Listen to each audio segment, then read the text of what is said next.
Hello again, commentary fans. This is your host, Mike here, and I am back for the next episode. And, I had some thoughts over what to do for this next commentary. And, surprise, surprise, we're going to be doing another monster film, and even further surprise, we're going to be doing another incantation of Dracula. But I think this version is an underloved one in a lot of ways, and I hope it's a surprise. We're doing Shadow of the Vampire today, and I was thinking when we did Dracula last time that I wanted to do, I was thinking of what were the good vampire films that have been made since the classic days, and I think this is the last truly excellent vampire film before they went into parody and before they just kind of, became lover boys. And I think we'll all agree as we watch this today that Willem Dafoe's Max Schreck is the furthest thing from a lover boy we can get. I'm paused at the Universal Globe. It's kind of brightly illuminating, and we're about to begin this classic and a new favorite of mine, Shadow of the Vampire, in 3, 2, and 1.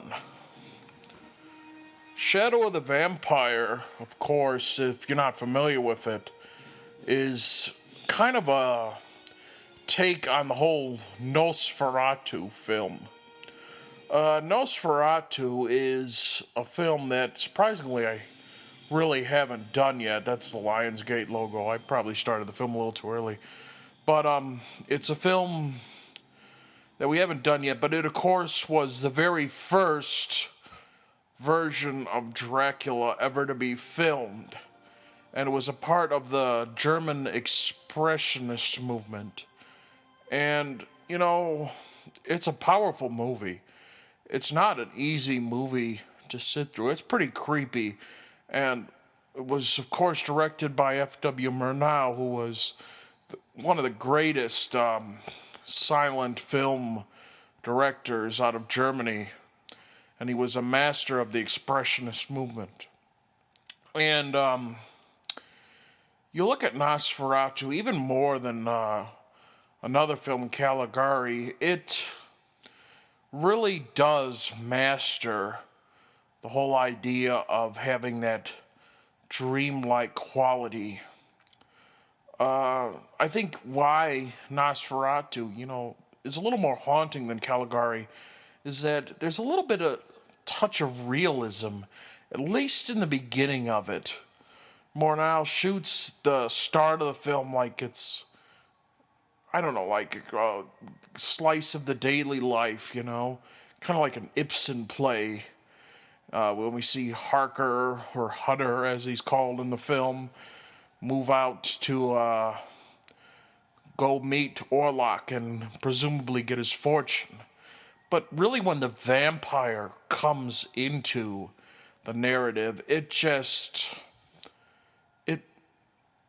goes all balls to the wall into the atmosphere and the creepiness, and you see that the whole world kind of comes crushing down into a nightmare. And I think that is the seeds of where Shadow of the Vampire grew.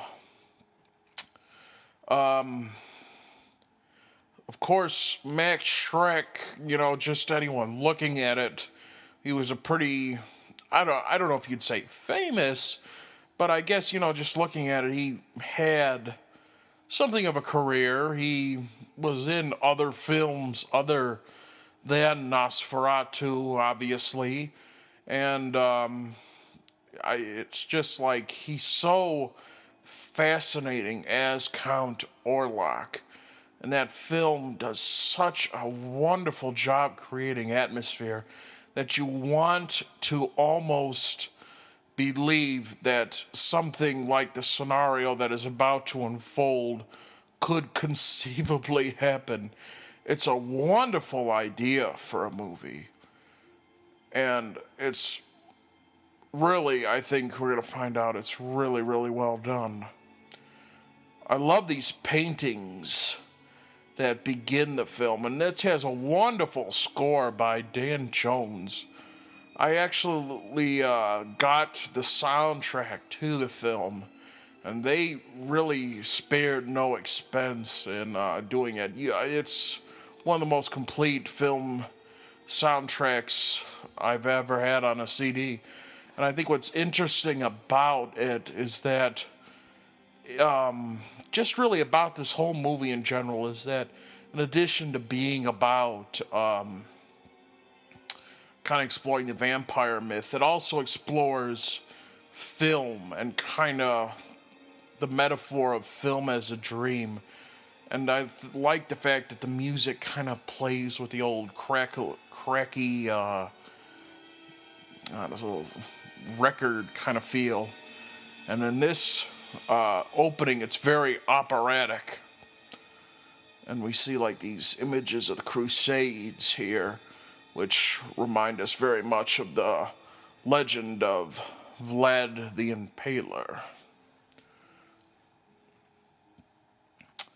The film stars John Malkovich and Willem Dafoe as Murnau and Dafoe as Max Schreck. And I think what's interesting about the performance is that we kind of, it's like it really plays with the believability of the whole scenario.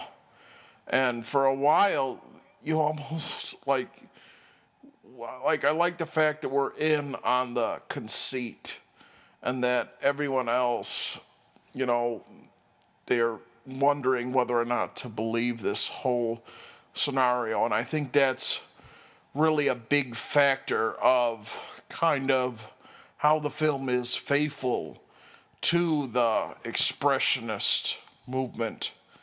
When I saw it for the first time, I was still kind of learning everything about these kind of films and kind of the isms behind art. And I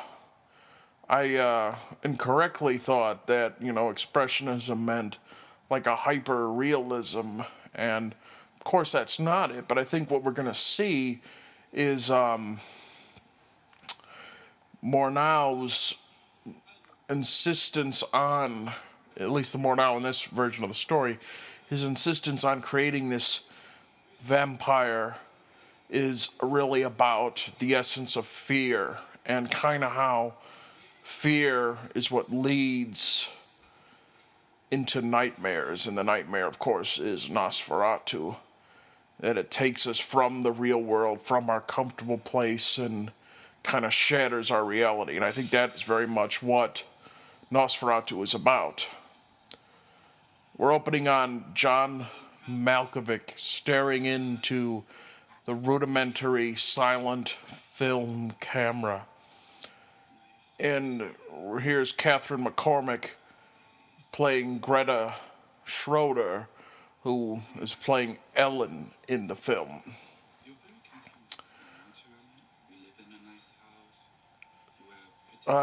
This film is directed by Elias Marriage, who really does a great job staging these scenes. As we're going to see later on in the film, there's really you have a hard time telling which is from Nosferatu and which is, staged by Marriage for this film. And I like what they do there. The film kind of stages out and goes from black and white into color. And we remind ourselves that this is all an illusion. And that is very much a motif in this film.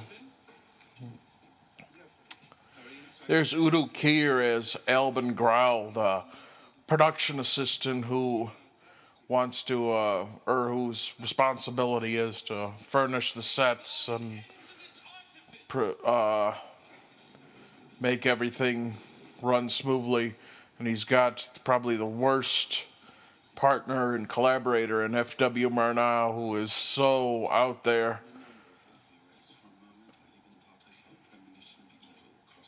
So, premonition of evil across my face. Catherine McCormack is kind of playing the flapper girl there. And Murnau's kind of the bohemian artist. She has a really, really nice line here. And it, Greta, why could you possibly want to act in a play when you could act in a film? The audience gives me life, and the camera takes it from me.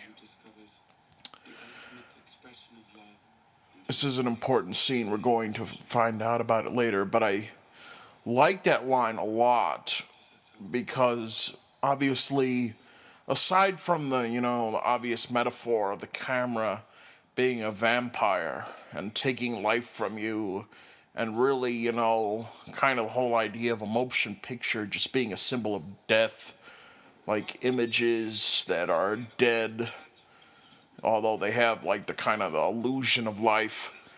But it really, just like, I don't know, I come from it from a different point of view, but not as much as Greta. They're talking about Greta. She obviously has a drug addiction that we're going to go into later into the film. But I've talked to actors, who have done, just kind of like student films in theater. And, that's very much a aspect of the whole acting.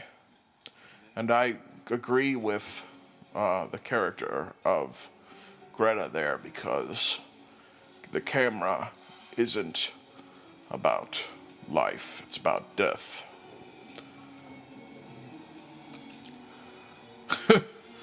We're having kind of a bizarre orgy type ordeal, and Murnau is kind of having a fetish.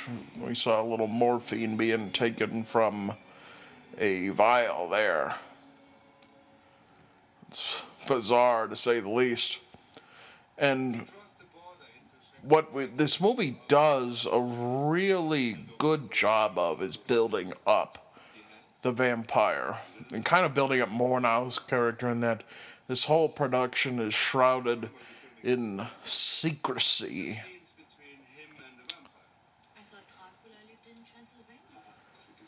Here we're going, they're talking about Dracula and the idea that Florence Stoker, as you know, was very protective of her husband's estate, and how she didn't want Dracula to be filmed. The first version of Dracula that actually was approved by the Stoker estate was the Lugosi version, and this obviously was nothing more but an unauthorized Nosferatu, not Shadow of the Vampire, was nothing more than an unauthorized parody, or not parody, but, rip-off or what have you.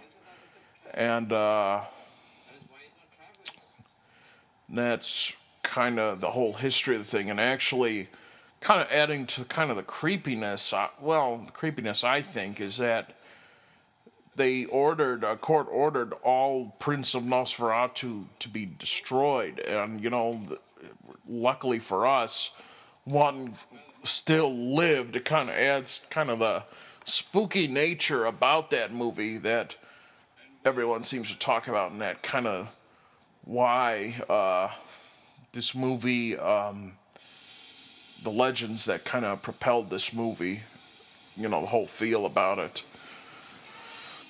Right there, we're kind of learning about the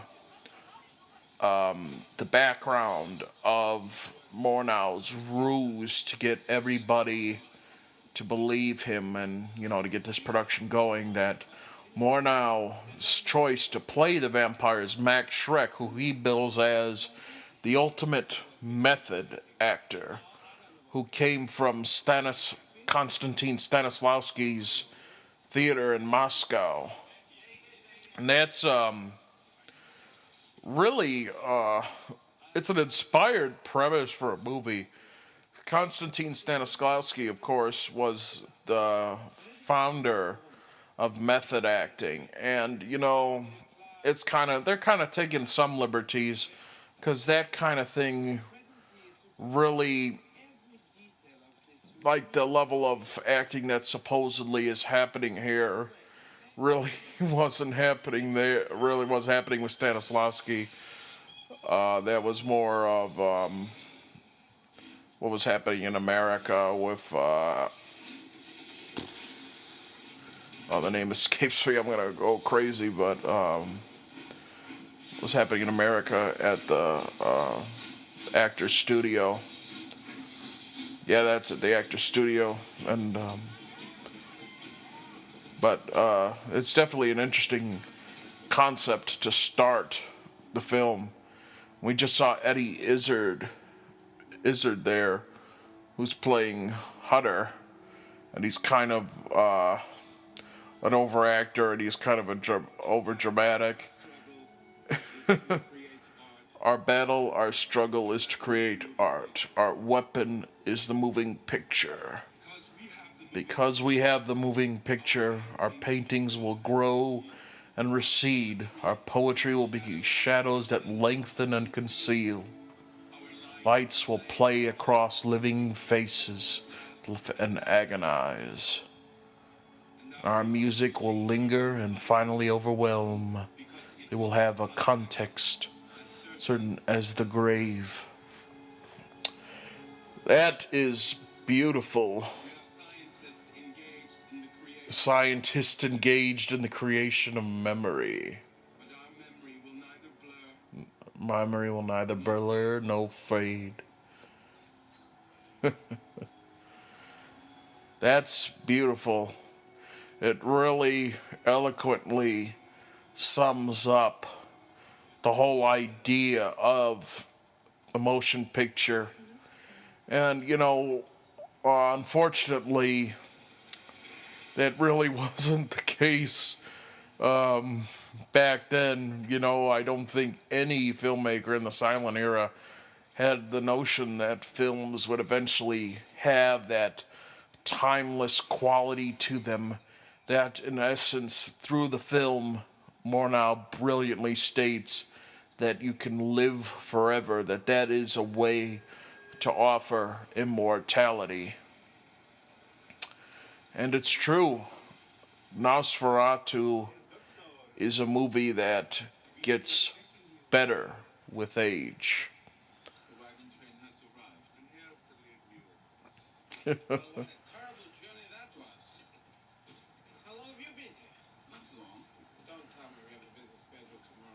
Here we have Murnau. He's filming on location, and he's found in Straight Out of Dracula, and he's going to tell them that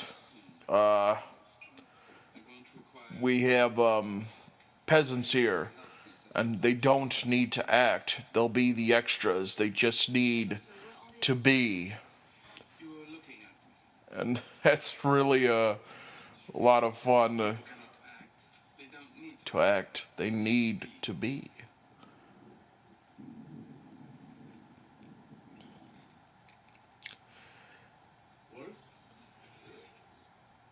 Here we have the first hint that something isn't quite right in the picture.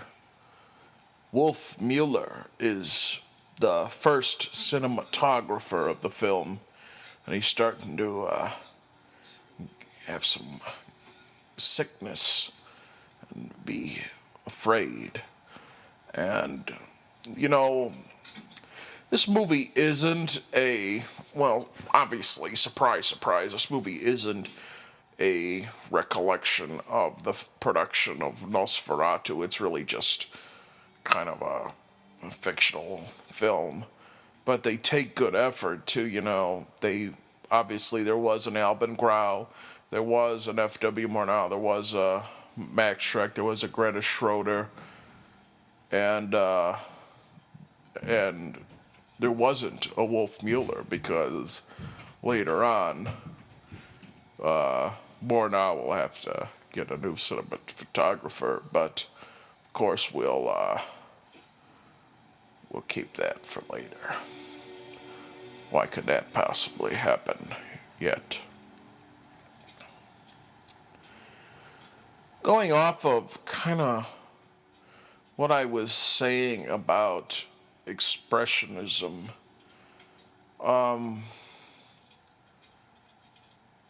it's really, you don't hear isms being used a lot to describe movies anymore. And it was a brief period of time in Germany when there was definitely an expressionist movement in film in the 1920s. And I think what kind of got rid of that was the whole idea of the Hollywood system. They didn't really want to give artists a chance, so everyone tried to mimic Hollywood. There we have the first hint at Max Schreck, and that's utterly creepy. It'll be a great treat when we meet him. But I think this film, in its way, is a tribute to the expressionist film. And I think it kind of, in some ways, is an expressionist film in the same way that Nosferatu was. I like the fact that Marriage plays with silence like that, and this beautiful score by Dan Jones, like I said earlier, it's very much wants to pick up the feel of the time and the mythos of it. And of course, music is the greatest tool, I think, any artist can have to create mood, and expressionism is all about mood. Oh, poor Wolf there. He looks terrible.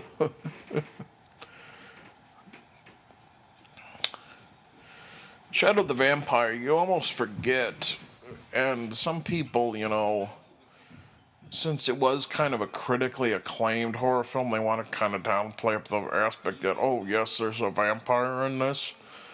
But this film does follow the tropes of the vampire film pretty well.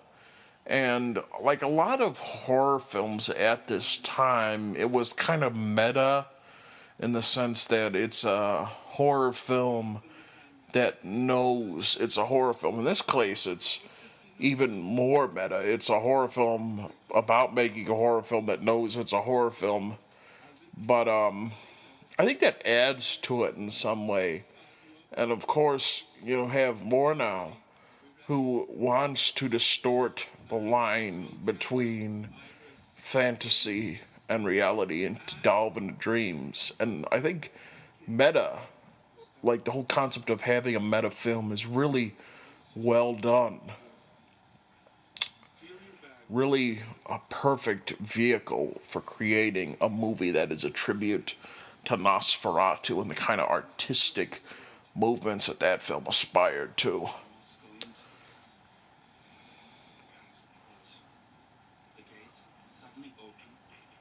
Here's our first introduction to Max Schreck. And Marriage does a really good job. There's a lot of build-up to Schreck. And the whole introduction, his first scene here when he meets Gustav, who's playing Hutter, it's almost kind of anticlimactic. You expect it to be a huge thing. And, the focal point of the scene is obviously Dafoe, who's playing Schreck. But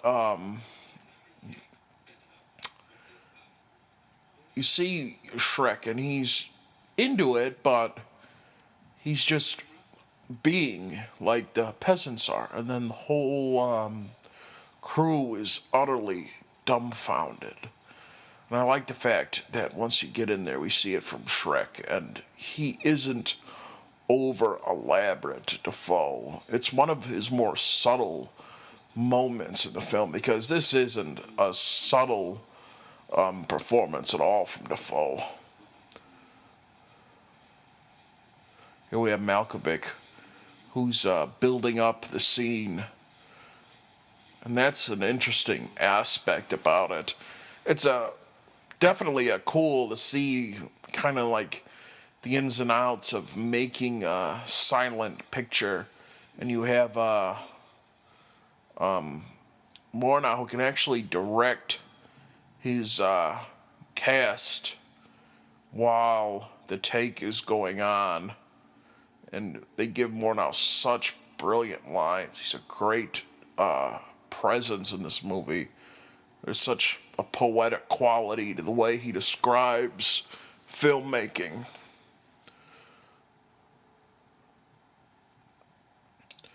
There's Willem Dafoe. And, just that's all you need to really get into the performance. It, for a fact that the Academy Awards are so ridiculous because they're really just for dramas that stroke the egos and the politics of the voters and that kind of material, and they hate horror films. But this film was so good, and Dafoe especially, that he actually got a Best Supporting Actor nomination, and you really can see why. Eddie Izzard's going, oh my God. I love this. This movie has a sort of biting sense of humor to it. And the genius hunter, genius. Murnau likes that. Murnau likes that he was able to get a good performance out of Gustav. But Gustav just thinks that he was acting, but he's just so frightened of Nosferatu. In that hole.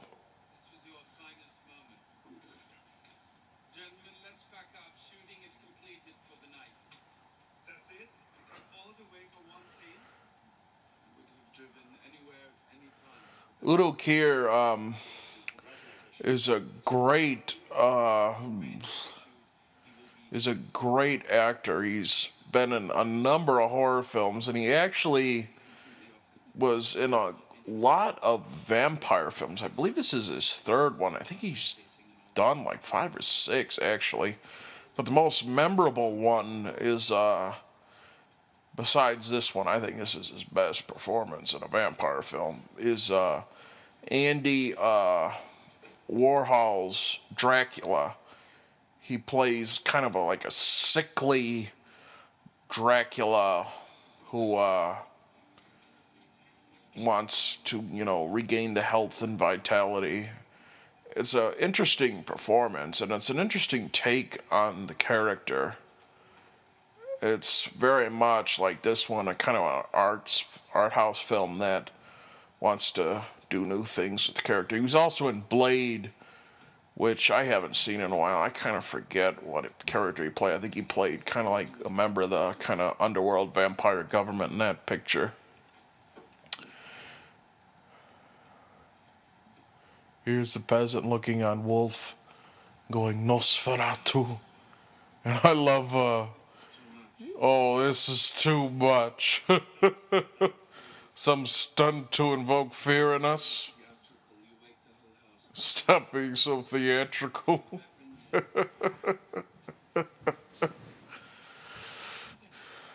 That's something that this movie almost gets accused of being, instead of a horror film, some people say it's just a really dark comedy. And there's a lot of great moments in the film that are very biting.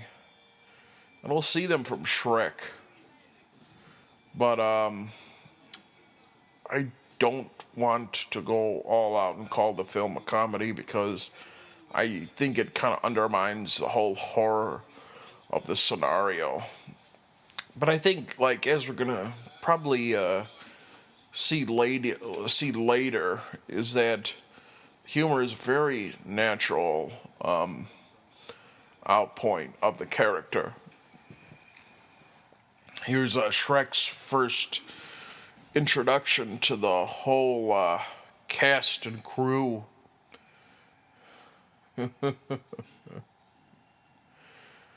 And, we've kind of come full circle on all the types of vampires there are.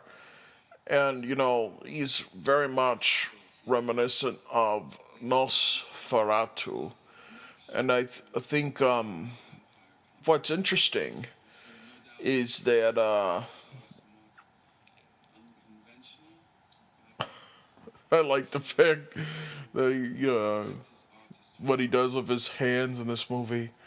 But I like the fact, like what we were saying about vampires, is that we've kind of gone full circle. And this vampire, some would say he's much more faithful to what Bram Stoker wanted, at least in the beginning of the novel.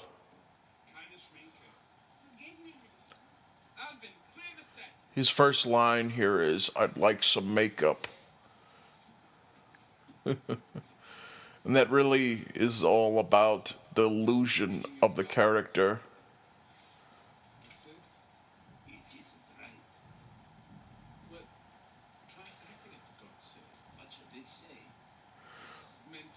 Oh, he doesn't realize that the contract is just gibberish. He expects it, and he doesn't really understand the whole concept of illusion. And I think that's a really interesting take on the character. And just, this version of a vampire. He's been dead for so long, and he's been removed from society that, he doesn't even want to try to integrate himself like Langella's Dracula did, like Lugosi's Dracula did. It's just like, that whole concept of being human is so beneath him. And, the whole thing is that, like, this is even above being human. This is like consciously wanting to do a job, in a world that is all about make believe. And the whole thing is kind of so goofy to Shrek as the vampire.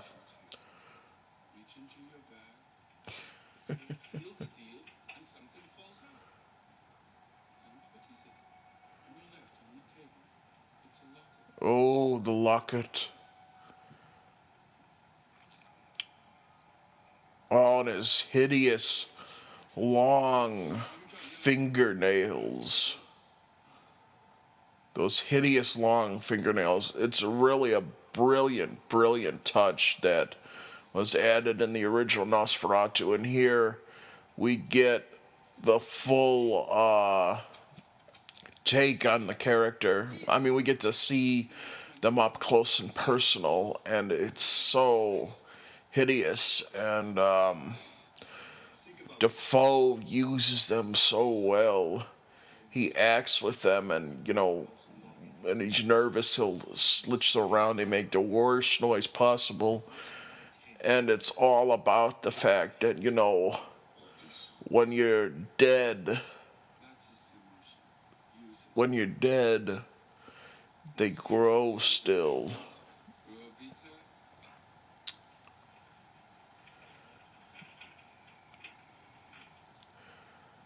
this is comical too, seeing the vampire try to act, and he doesn't he can't do it right, you know. He just overacts because like the whole concept was so foreign to him, but even then he still fits in these scenes with Gustav, played by Eddie Izzard, who's playing Hunter, because he's just a terrible actor. And then you have him, and would really be perfect for an expressionist film, even as a vampire that overacts, because they did that in expressionist films, kind of punctuate everything. But I like the fact that the vampire fits in here, and it works to the whole advantage of this fake Nosferatu film, because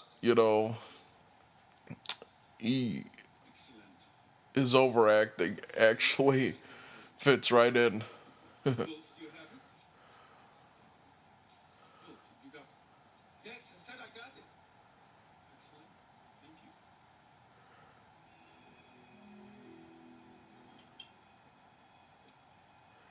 Here we have the cast at the end, recollecting after the film, and Wolf is dying.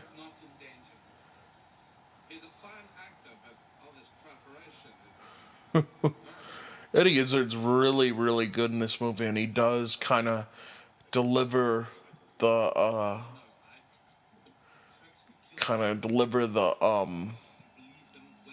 comic relief we need in a spooky movie like that.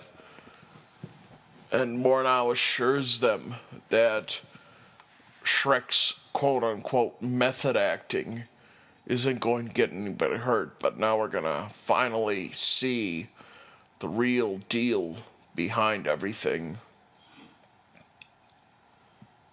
Oh, this is lighted beautifully, this little cavern here.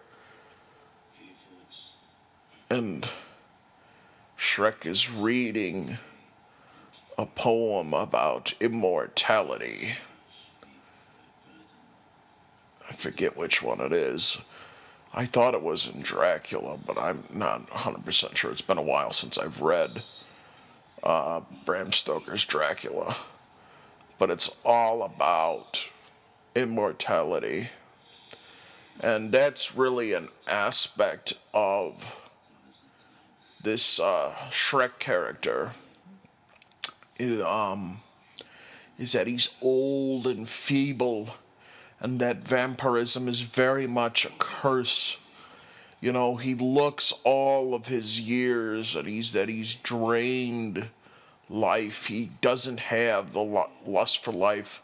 I feed the way old men pee, times all at once, and sometimes drop by drop. And that's really a unique take on the vampire. Like, this movie and Shrek in it are really, like, so against the romanticization of vampire. They want to show you that vampirism is nothing but a curse. I love the scenes with the crew members, the little prop girl trying to take away the locket from Shrek. And he snarls at her, and they all don't know what to think. You almost like wonder if Daniel Day-Lewis were to play a vampire, is this what he'd do with it? It's really kind of entertaining. Here's a moment that this is the best version of this moment out of any vampire film. Of course, the scene where the vampire is, trying to play human, or, just trying to have a better control over his animal urges, and he sees the unsuspecting human, like, prick themselves. And this is the best version, because this vampire Shrek is all animal, and he can't control it at all. And, It's really, really fun seeing the reactions from the other cast members. And, to be fair, like, Marriage and the script do a good job of not taking that too far. Like, in the beginning, they all believe uh, the cover story, but they grow out of it pretty quickly because uh, Shrek is way too much. Watch your finger!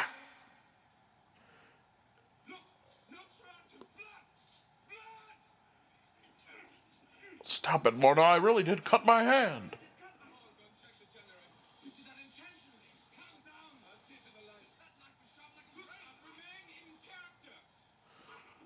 Oh, and he wants to use this shot for the movie. Oh, jeez. Murnau. Stanislawski's Unity.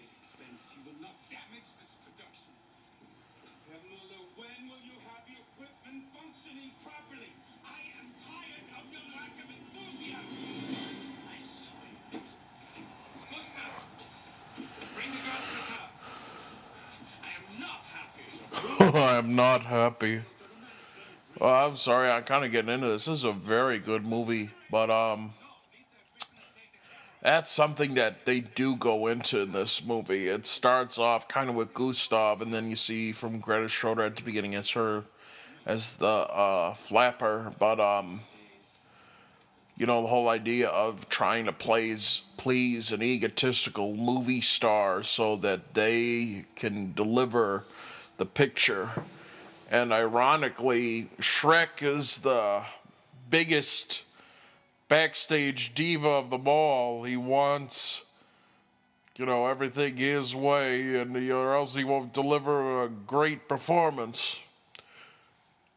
This is a brilliant scene.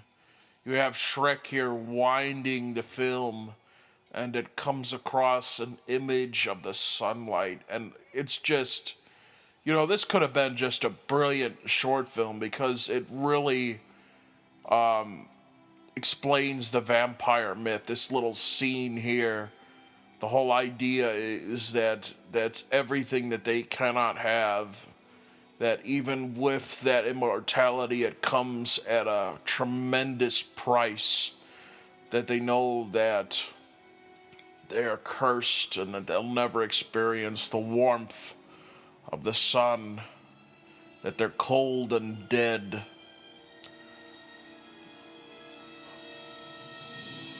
Oh, wow.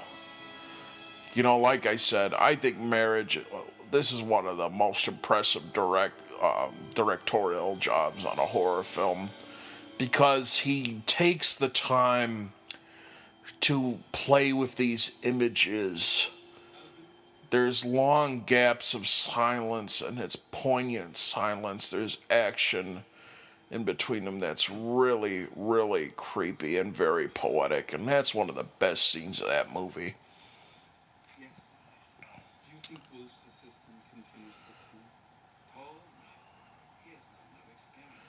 They're wondering about having to get a new cameraman, and Murnau will have to go to Berlin.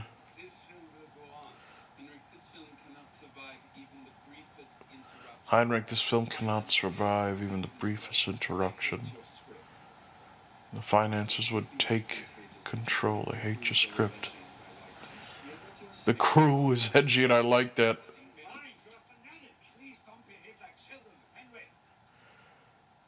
Heinrich is the writer.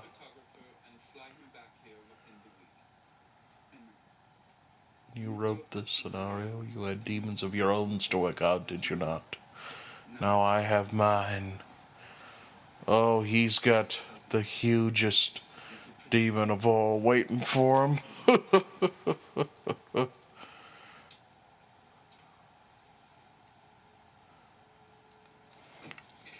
Malkovich is very good in this film. He has an acting style all of his own, and he's kind of has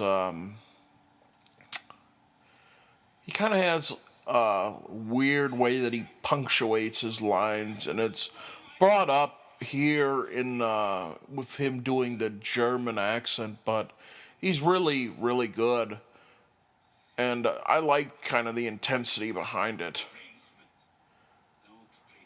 You mourn, Herr Doctor. I know you.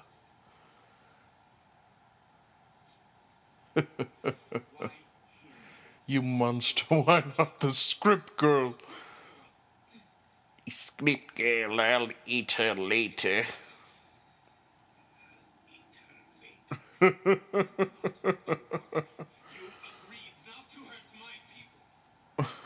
I like the fact that Murnau, like the whole concept of this movie is brilliant, and I like the fact how in control Murnau thinks he is.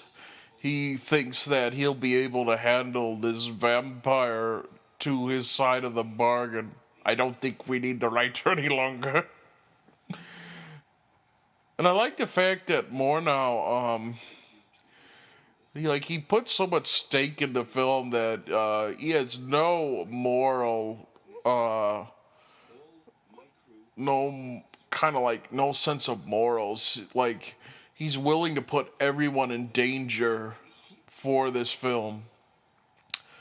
I don't think the ship is necessary. I love how Dafoe just shakes his head no at that. And this is the scene I was talking about where Dafoe's Shrek takes the part of the, prima donna movie star. I will replace you with a double. And he just laughs. He doesn't even really care about being in this film. He just wants that sweet, sweet neck of Greta Schroeder. No close-ups. As if that means something to him.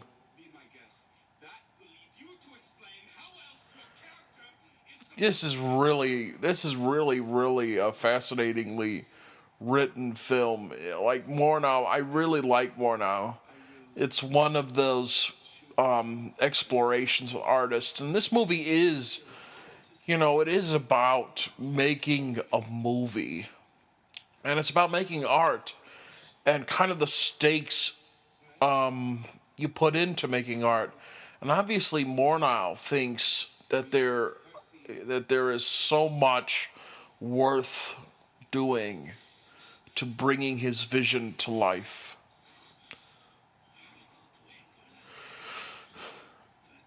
Won't sail.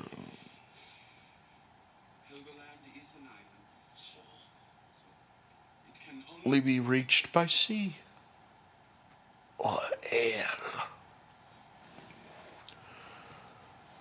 I love Willem Dafoe. You really, really cannot tell he is under that makeup.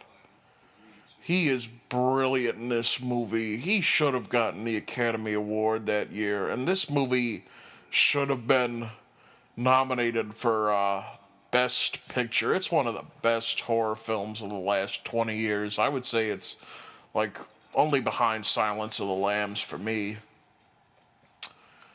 And it's just... Oh, there's that horrible rattling of the fingernails. And if death had a sound, that would be it. Jeez. How awful is that? I like this scene here when he's moving in for Greta.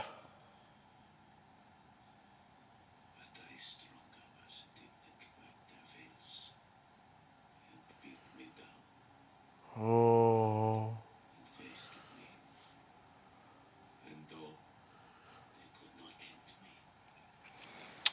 See, this is a movie that, vampire film that doesn't play with the love aspect of the character, immortal age besides immortal youth. And that's really, really interesting. It's all about kind of the lust. And I think that's really makes it powerful. And it's an original take because so many vampire films up to this point have been about, kind of a love story because that was popular. And since this vampire has no sexual appeal, it really brings out the negative aspects of the vampirism that were really what I think Stoker himself intended when he wrote Dracula, that the vampire was about the old taking the youth, taking youth, and really, that's a really, what Nosferatu, the original Nosferatu, did as well. Because in that film, that film came out at a time of the First World War, kind of the reaction to it. And you had like the old aristocratic vampire feeding off of the bodies of the youth, and using them to build their empire. And that's a great piece of the vampire myth that isn't dealt with a whole lot, and I think it's really a great part of it.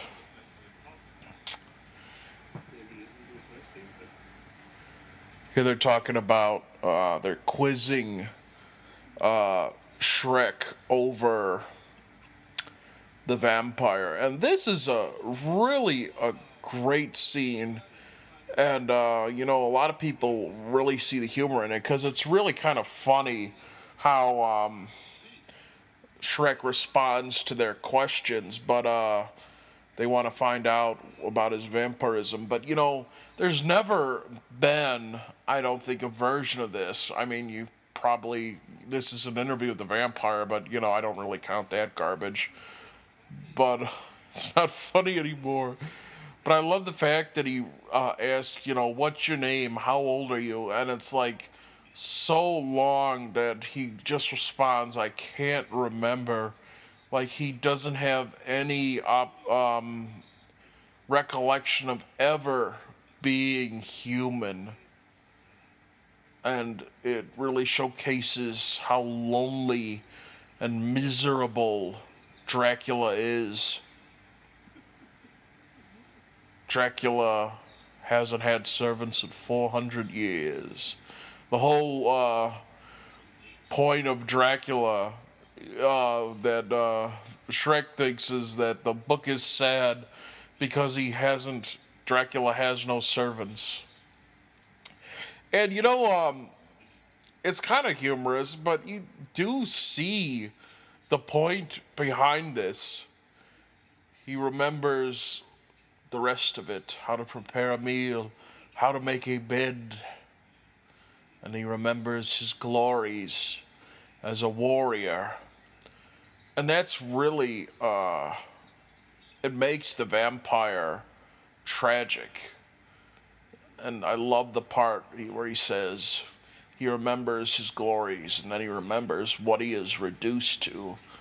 And the vampire here is pathetic. That really is why Shrek here is a great take on the Dracula character, because it shows kind of the fact that, like the things that aren't done so often, the old age, and the fact that, being so old, you forget, like, there's a generation gap, obviously a huge one. And I love the reaction of Alvin Grau to here. Shrek, the German theater needs you, right when he takes a bat in the middle of air and drains it all its blood.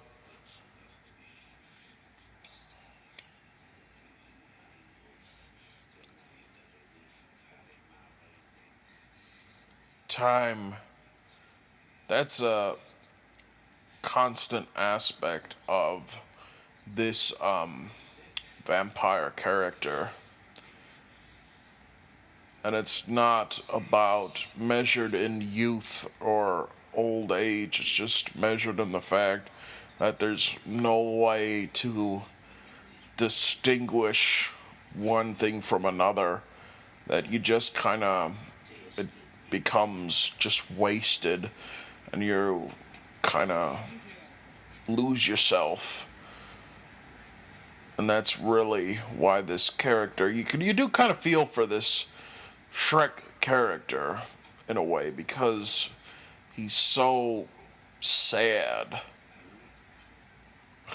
Heinrich, what an actor. You'd think that at that point that they'd begin to suspect that something was up.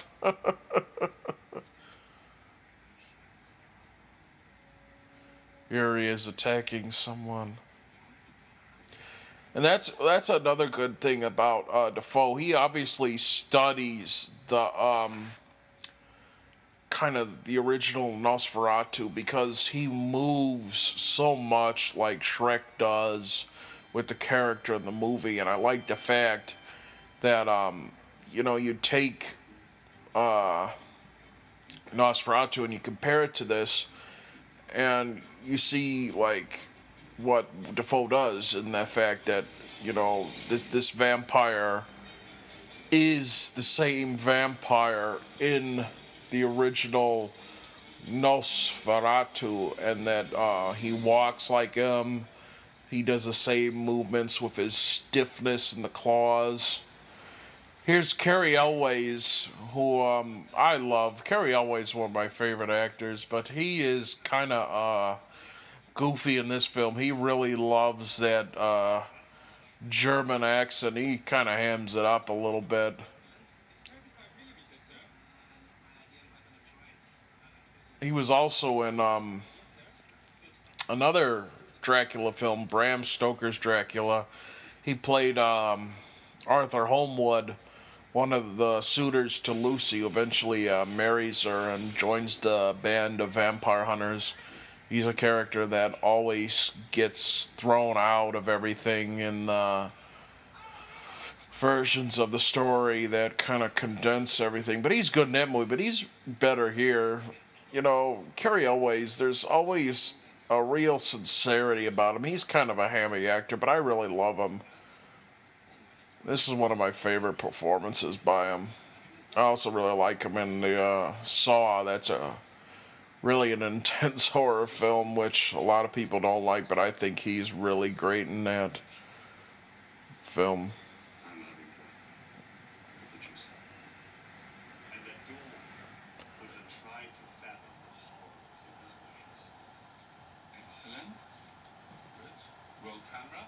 Here they are doing a scene where they discover Orlok in his coffin. And I'm just interested, like I was saying about how this movie goes into how films were shot at the time. Like, I like the fact that they have the writer on the side, kind of giving little bits and pieces of the scenario to give the actors a taste of everything, and probably the crew as well. And that never happens today. I really like the yes, well, that's his performance style. Fritz hasn't seen Gustav act before, and have Murnau kind of like criticizing and making fun of him behind his back.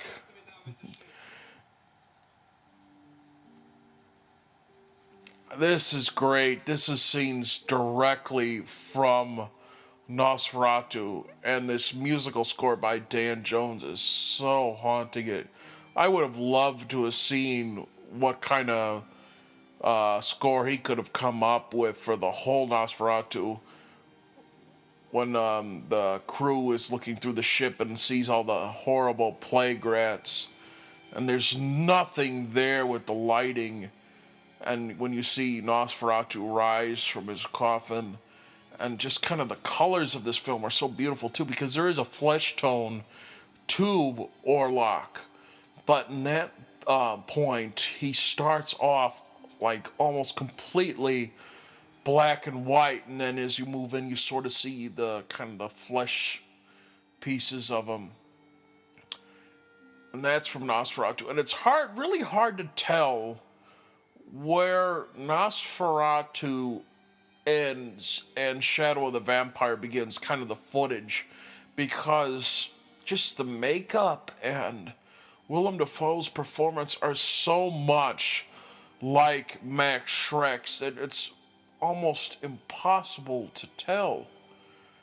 Like, it's a terrific performance because,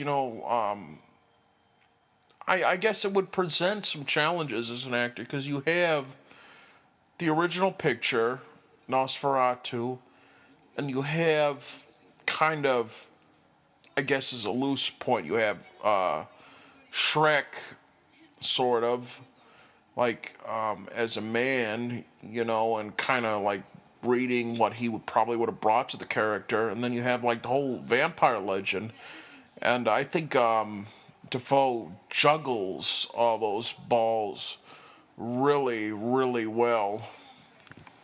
Here we have Catherine McCormack entering the picture as Greta Schroeder again, and she's really, really fun in the role. Like I think that's kind of like the writing of the character left a lot to be desired.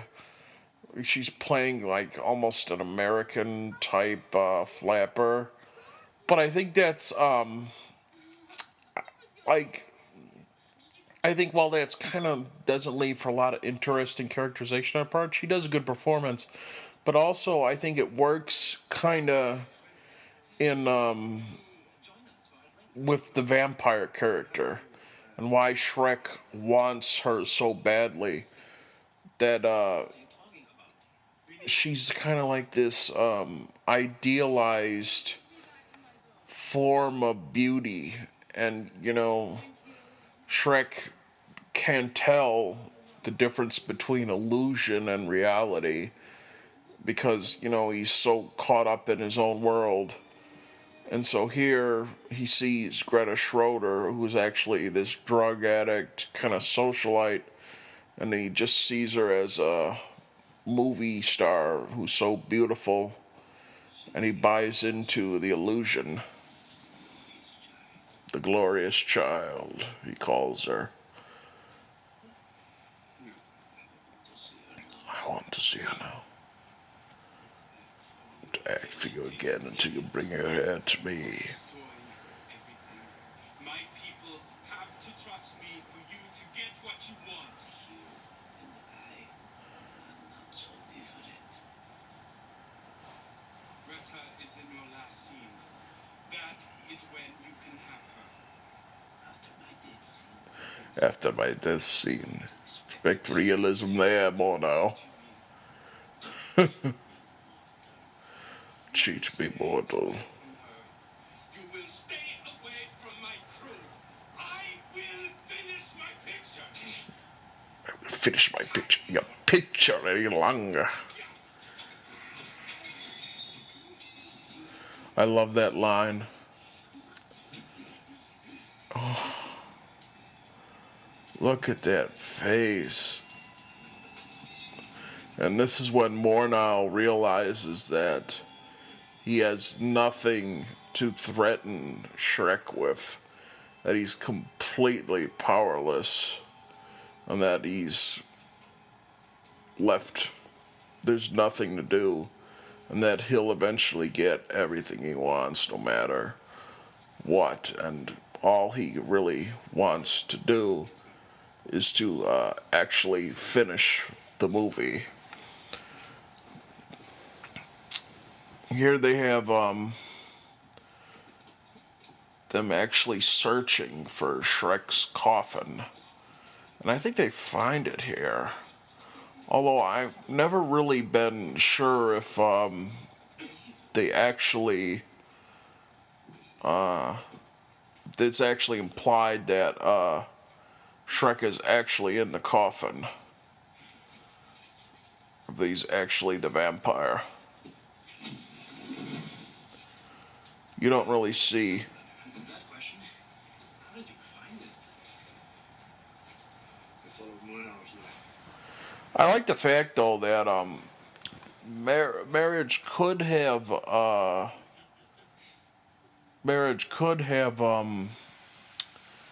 filmed the script so it was a little more vague, you know, in term. I don't know how well you could have done that, but I think like if there would be a temptation for some actors or some directors to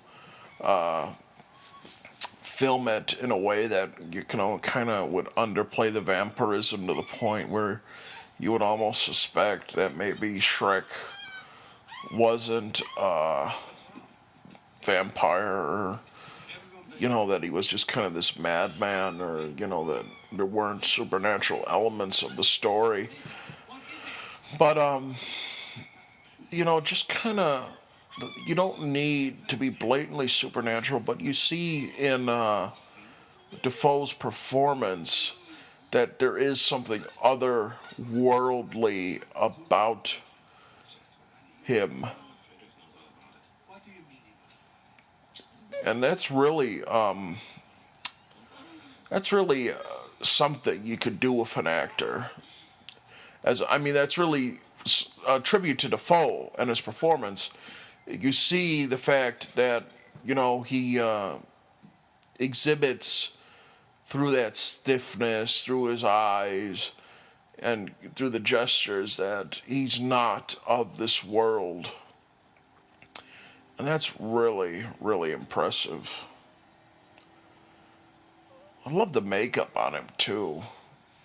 There's really a lot of detail in there. I like how they color the fingernails with all that dirt and grime. And if anything, I think like maybe there's a little too much hair on the side of his heads. I'd almost have it be have no hair at all.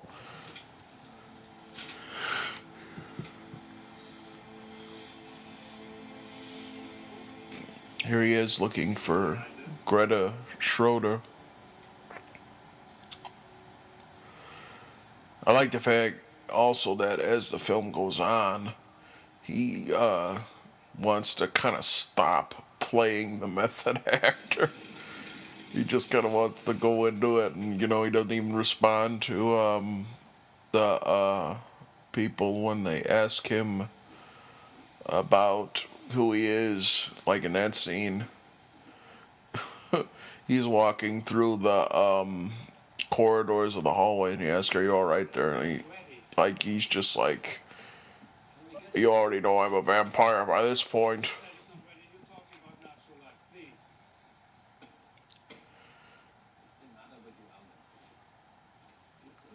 Anxious lately. You don't understand. I'm ruined. I never make another picture again. I'll never make it where to go on. You talk about natural light. Please, Fritz. Don't worry. It's the same on every picture. Not on my picture. I wonder what they're talking about there. As if they're beginning to understand everything about how the picture is unfolding, and whether, like what Alvin Grau he's worried about, how the film is going to unfold.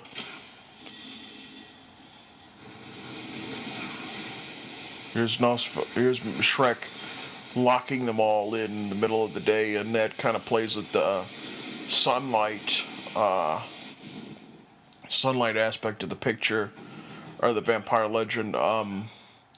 Originally, this film was going to be called Burn to Light, kind of like based on how Murnau was talking about how films are dreams projected on light, and because I think the producers of it, Nicolas Cage was one of them, didn't want the film to be judged as a vampire film, kind of because of the stigma against horror films. But I like the title, The Shadow of the Vampire. There is no Max Schreck. There is no Max Schreck. Because shadow, obviously, that's what films are shadows in their, like, most basest form. And it really plays up also with how Murnau described him earlier. A series of paintings portraying a long line of despotic kings. Portraying a long line of despotic kings rumored to be vampires, living in Slovakia for hundreds of years. I had forgotten all about it until she gave me a clever book. What are you? Dracula. Then I went to scout locations. And there I was. Oh, they found him living in an old monastery.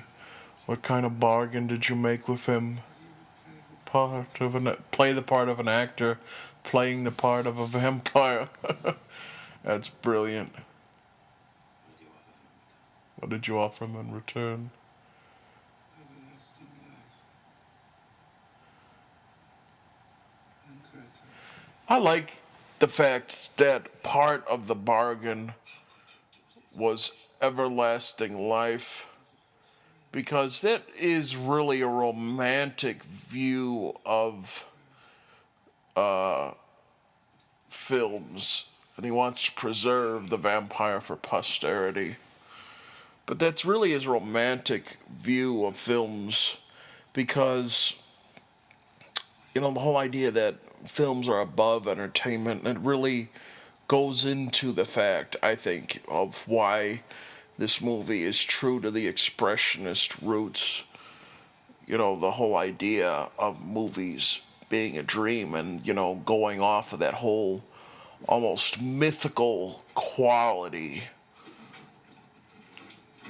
putting that mythical quality on film. And now his crew, Fritz and Albin, become co-conspirators, and they realize that they have to finish the picture. They're going to have to film Shrek's scene tonight. I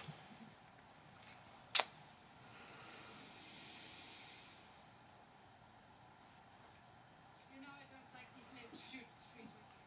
Where is everybody? Why don't they Greta? Did you put on this makeup? I like Catherine McCormack and how she's dealing with the rest of the cast, and they all know that she's a dead woman, and she is so self-absorbed that she doesn't see it at all.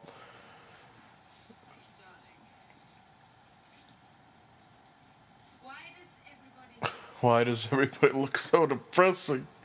Who died? Who died? I kind of wish that there was actual German actors in this movie. There's not a single one aside from Udo Kier, and it's not a problem. Like, you could definitely tell that these aren't natural German speakers. Oh gosh, Willem Dafoe with that big grin on his face, and that is one of the most terrifying and yet funny things in that movie. And really, that sometimes those are the best moments of a movie, when something is funny and terrifying at the same time. Herr Doctor? Yes, Greta, what is it? Yes, what is it? What's the shot? What are we doing here? Can you stand for me? Look at you. Yes, very well. Look at you, you look very well.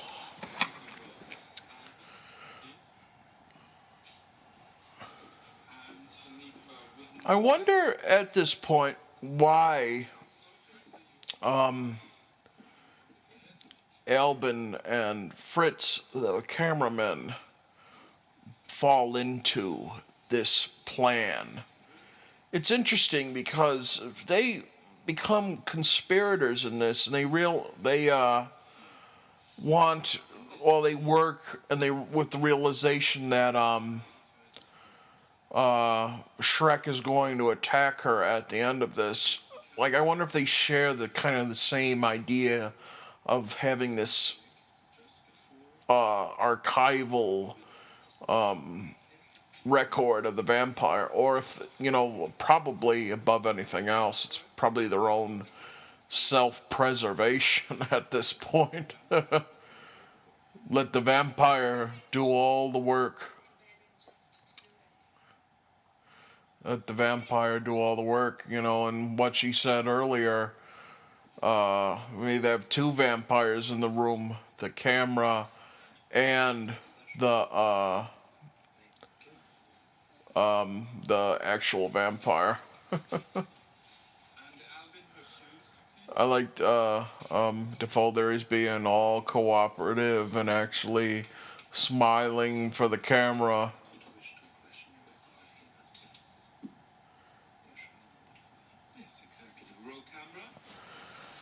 Yeah.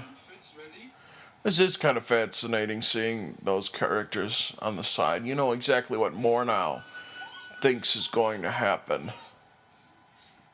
Oh, here we actually have the realization that he has no reflection, and some vampire films actually forget that. I don't seem to remember there actually being a mirror in the scene,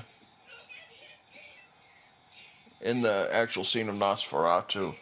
But they do something really terrifying to her here. They drug her up so she cooperates for the scene. And this is really well staged, looking at her face here. Before, they kind of played with the role that will make you great as an actress. Oh, I'm sorry, that a sacrifice for your art. Oh, that's really, really well done. Sacrificing your soul for your art. I like how they play back to it. It's really it's good stuff. But they really do. Marriage does a really good job generating sympathy for generating sympathy for her, because you see all these men over her and she looks so frightened. I love the scene, her clenching in pain. And she isn't, like, this movie isn't about creating strong female characters or even weak female characters. Well, I would say that there is some similarities in that it's kind of the men and the vampire, including deciding the fate of the woman.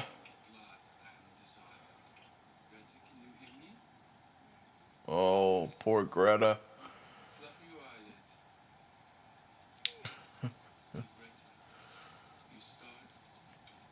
To awaken.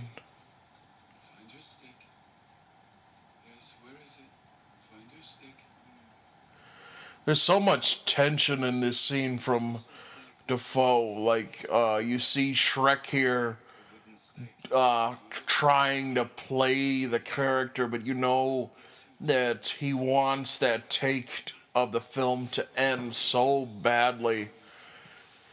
You see, like, even here, he's like, he's still going through the motions of playing the part of the vampire. But,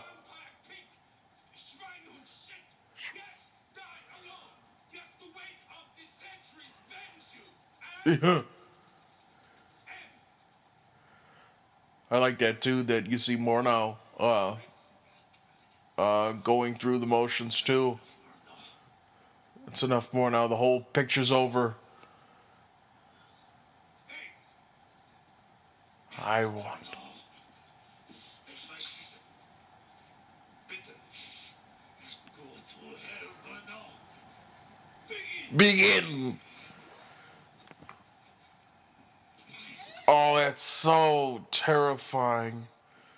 Her going for the neck, and that's like the fiercest vampire bite I've seen in one of these movies.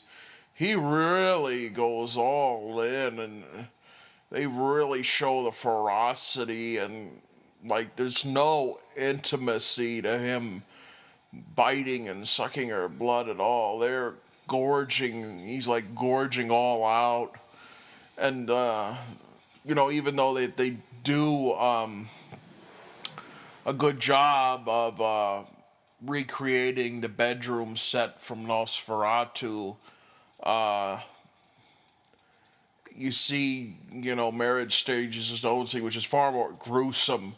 And I like the fact that, they have the kind of the black and white in there. And they're kind of waiting him out, like in the end of Nosferatu. This mirrors it pretty well. It mirrors it pretty well, in the end of Nosferatu. Shrek spends all night, or not Shrek actually, Orlok spends all night over Ellen sucking her blood and just kind of loses himself and how gluttonous he is. But he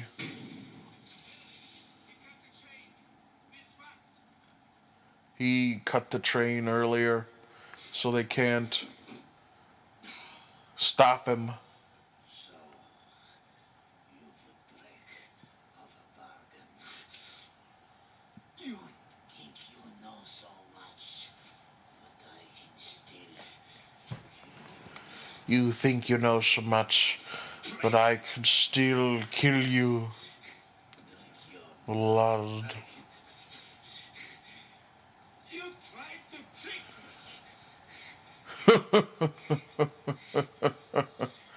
Daybreak.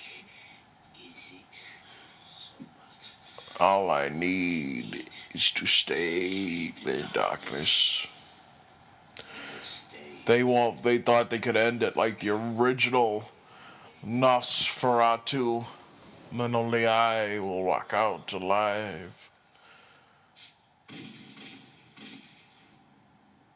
Oh, I love that effect here when Wagner shoots Shrek. You see the dust come out, and he's murdering the entire crew. He kills Albin and Fritz, and Murnau is totally mad, getting a full photographic record of everything. Frankly, Count, I find this composition unworkable. to return to your original mark, please. Oh, the look on Dafoe's face is priceless. You see him looking at Murnau like, are you serious? It doesn't exist. And Murnau still going off of the idea of the movie.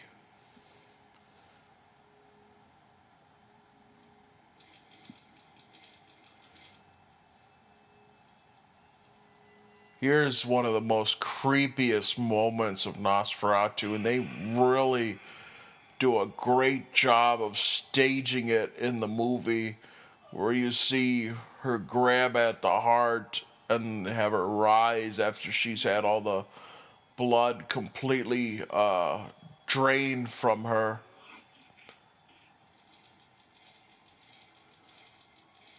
And it's so, it really adds something to it, because just going off of what I was saying earlier, that Nosferatu, it's so dreamlike that you forget that it's a movie. It seems more like a nightmare that, you know, the viewer itself actually dreamed, that you forget that there was actually actors in it. And, you know, that's a great scene because, you know, all the other scenes in the movie so far have been about, you know, Shrek just playing the part. But now, Murnau is actually showing the horrors of everything, and they're being incorporated into this movie. And here, finally, you must turn to meet the sun. The dead of centuries. Moon chaser, blasphemer, monkey, Oh, and the movie prehistory, isn't actually filming. and finally born. Yes, Oh, wow. yes. And you see the mechanisms of the camera. Alvin, could you quickly Oh. and return it to its rightful place? It is necessary for the final frame to remind us of the inadequacy of our plans, our contingencies, Oh, wow. train, the failed picnics, every lie to a child. And here we have like the final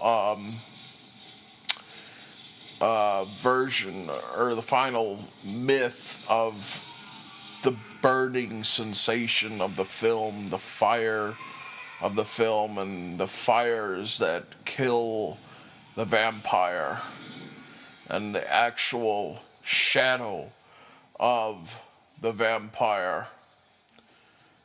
It's really a powerful metaphor.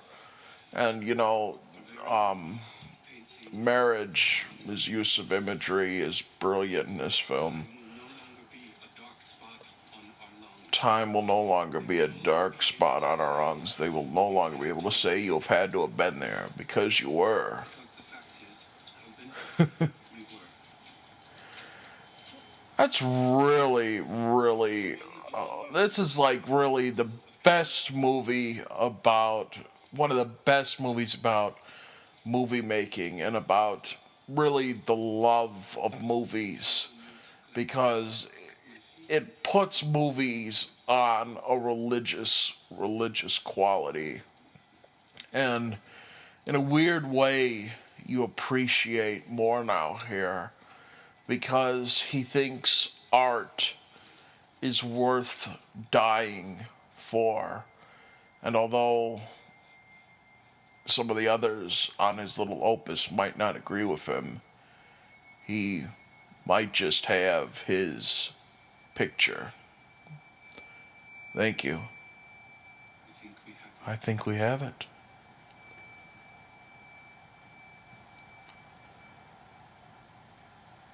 And so ends Shadow of the Vampire, the last great vampire film, in my opinion. I love it, and I hope you did too. I just, you know, noticing some of the facts that, just noticing kind of the flow of this commentary, that there was a little more silent pauses than before. But, you know, the fact is, I was really into this. I apologize. It's a great movie, and I hope you really enjoyed it too. As always, leave a comment if you liked the commentary, if you didn't, if you're a fan of Shadow the Vampire. And I really hope that there are some fans of this movie, because I would love to see it on Blu-ray, and I'd love to see Elias Marriage make another movie. He hasn't made one since Suspect Zero, and that was, I believe, in 2004, and he's way overdue. One of the great filmmakers, just based on this movie alone. Until next time, you all have a pleasant evening, and I think we have it. Conceivably happen. It's a wonderful idea for a movie, and it's really, I think we're going to find out it's really well done. I love these paintings that begin the film, and this has a wonderful score by Dan Jones. I actually got the soundtrack to the film, and they really spared no expense in doing it. Yeah, it's one of the most complete film soundtracks I've ever had on a CD. And I think what's interesting about it is that, just really about this whole movie in general, is that in addition to being about kind of exploring the vampire myth, it also explores film and kind of the metaphor of film as a dream. And I like the fact that the music kind of plays with the old cracky record kind of feel. And in this opening, it's very operatic. And we see like these images of the Crusades here, which remind us very much of the legend of Vlad the Impaler. The film stars John Malkovich and Willem Dafoe as Murnau and Dafoe as Max Schreck. And I think what's interesting about the performance is that we kind of, it's like it really plays with the believability of the whole scenario. And for a while, you almost like I like the fact that we're in on the conceit and that everyone else, they're wondering whether or not to believe this whole scenario. And I think that's really a big factor of kind of how the film is faithful to the expressionist movement. Hello again, commentary fans. This is your host, Mike here, and I am back for the next episode. And I had some thoughts over what to do for this next commentary. And surprise, surprise, we're going to be doing another monster film, and even further surprise, we're going to be doing another incantation of Dracula. But I think this version is an underloved one in a lot of ways, and I hope it's a surprise. We're doing Shadow of the Vampire today. And I was thinking when we did Dracula last time that I wanted to do, I was thinking of what were the good vampire films that have been made since the classic days, and I think this is really the last truly excellent vampire film before they went into parody and before they just kind of, became lover boys. And I think we'll all agree as we watch this today that Willem Dafoe's Max Schreck is the furthest thing from a lover boy we can get. I'm paused at the Universal Globe. It's kind of brightly illuminating, and we're about to begin this classic and a new favorite of mine, Shadow of the Vampire, in 3, 2, and 1. Shadow of the Vampire, of course, if you're not familiar with it, is kind of a take on the whole Nosferatu film. Nosferatu is a film that surprisingly I really haven't done yet. That's the Lionsgate logo. I probably started the film a little too early. But it's a film that we haven't done yet, but it of course was the very first version of Dracula ever to be filmed. And it was a part of the German expressionist movement. And, it's a powerful movie. It's not an easy movie, just what he is to furnish the sets and make everything run smoothly.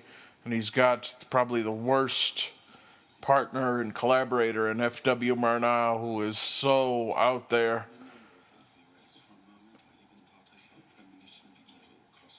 So, a premonition of evil across my face.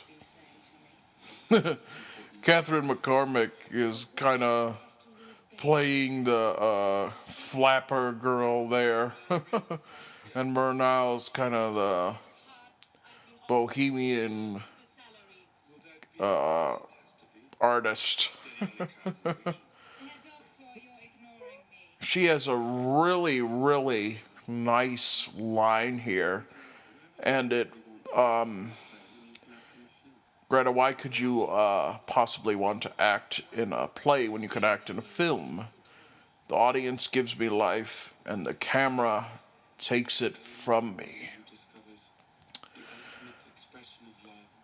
This is an important scene. We're going to find out about it later, but I like that line a lot because obviously, aside from the, the obvious metaphor of the camera being a vampire and taking life from you, and really, kind of the whole idea of a motion picture just being a symbol of death, like images that are dead, although they have like the kind of the illusion of life. But it really, just like, I don't know, I come from it from a different point of view, but Not as much as Greta. not as much as Greta. Well in hand here. They're talking about Greta. She obviously has a drug addiction that we're gonna go into later into the film. Now, Alvin, it's near the door. But I've talked to actors, who have done, just kind of like student films in theater, and that's very much a aspect of the whole acting, and I agree with the character of Greta there because the camera sit through. It's pretty creepy, and it was of course directed by F.W. Murnau, who was one of the greatest silent film directors out of Germany, and he was a master of the expressionist movement. And you look at Nosferatu, even more than another film, Caligari, it really does master the whole idea of having that dreamlike quality. I think why Nosferatu, is a little more haunting than Caligari is that there's a little bit of touch of realism, at least in the beginning of it. Murnau shoots the start of the film like it's, I don't know, like a slice of the daily life, kind of like an Ibsen play. When we see Harker, or Hutter as he's called in the film, move out to go meet Orlok and presumably get his fortune. But really when the vampire comes into the narrative, it goes all balls to the wall into the atmosphere and the creepiness, and you see that the whole world kind of comes crushing down into a nightmare. And I think that is the seeds of where Shadow of the Vampire grew.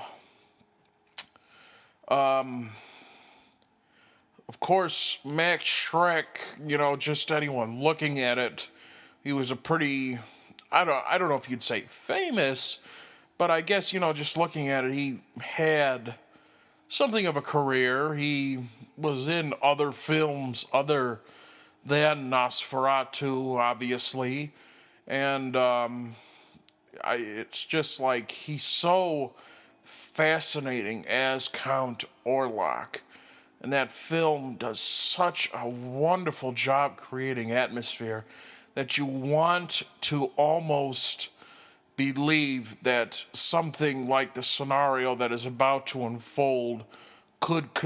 When I saw it for the first time, I was still kind of learning everything about these kind of films and kind of the isms behind art, and I incorrectly thought that, expressionism meant like a hyper-realism, and of course that's not it, but I think what we're going to see is Murnau's insistence on, at least the Murnau in this version of the story, his insistence on creating this vampire is really about the essence of fear, and kind of how fear is what leads into nightmares, and the nightmare, of course, is Nosferatu. That it takes us from the real world, from our comfortable place, and kind of shatters our reality. And I think that is very much what Nosferatu is about. We're opening on John Malkovich staring into the rudimentary silent film camera. And here's Catherine McCormack playing Greta Schroeder, who is playing Ellen in the film.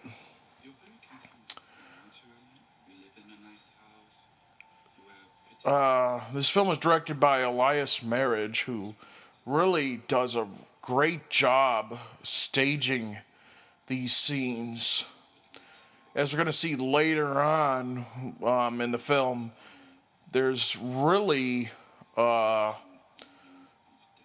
you have a hard time telling which is from Nosferatu and which is staged by Marriage for this film. And I like what they do there. The film kind of stages out and goes from black and white into color. And we remind ourselves that this is all an illusion. And that is very much a motif in this film. There's Udo Kier as Albin Grau, the production assistant who wants to, or whose responsibility